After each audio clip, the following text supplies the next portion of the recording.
जवळपास 4 दिवस आणि 400 किलोमीटरचा प्रवास गाठून काठीमधले जे काही 11-12 जे काही मानकरी आहे, काठीच्या होळीच्या बांबूचे मानकरी, ते हा बांबू घेऊन उद्या दुपारनंतरून काठीमध्ये दाखल होतील आणि हाच मानाचा जो काही बांबू आहे तो काठीच्या होळीत प्रज्वलित केला जातो।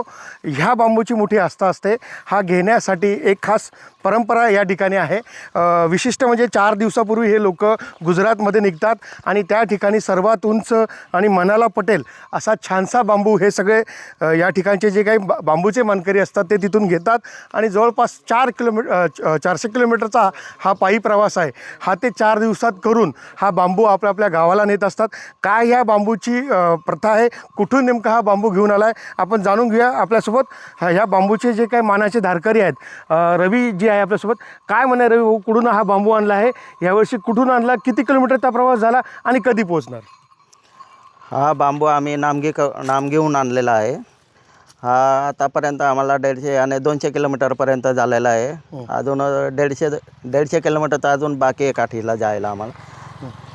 तर साधारणतः किती दिवसाचा प्रवास होता हा सगळा आणि किती लोक तुम्ही आहेत? आम्ही पूर्ण 12 लोक आहे। साधारणतः आमचे 4 दिवसाचा प्रवास असतो आमचा। हा बांबू कसा शोधला जातो आणि काय त्याच्या मागे तुमची धारणा आहे सगळी शोधण्यामागं? धारणा काहीच नाही, आम्ही जंगलामध्ये जातो आणि तिथे आमच्या मनपसंत बांबू सगळं मिळून पसंत करतो, त्याला काढतो, पूजा करतो, मग आणतो आम्ही। आता हे बांबूची जागोजागी किती ठिकाणी साधारणतः पूजा होत राहते आणि किती ठिकाणचा मुक्काम असतो? आमच्या मुक्काम 3 जागेवर असतं। निघालो त्या दिवशी आम्ही सापडेला मुक्काम राहिलो, तिकडनं बांबू काढून परत आलो तर सापडेला मुक्काम राहिलो।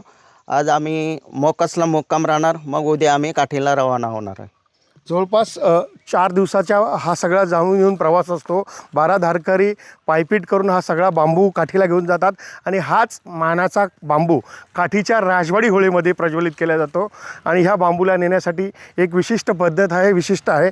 यावेळेस गुजरातच्या मधनं हा सगळा बांबू आणण्यात आलेला आहे आणि हा घेऊन उद्या संध्याकाळी हे सगळे बांधव, आदिवासी बांधव जे आहेत ते काठीच्या राजवाडीला होळीला पेटतील आणि मग तिथला आनंद द्विगुणित होताना दिसून येईल। निलेश पवार, न्यूज 18 लोकमत, काठी, नंदुरबार।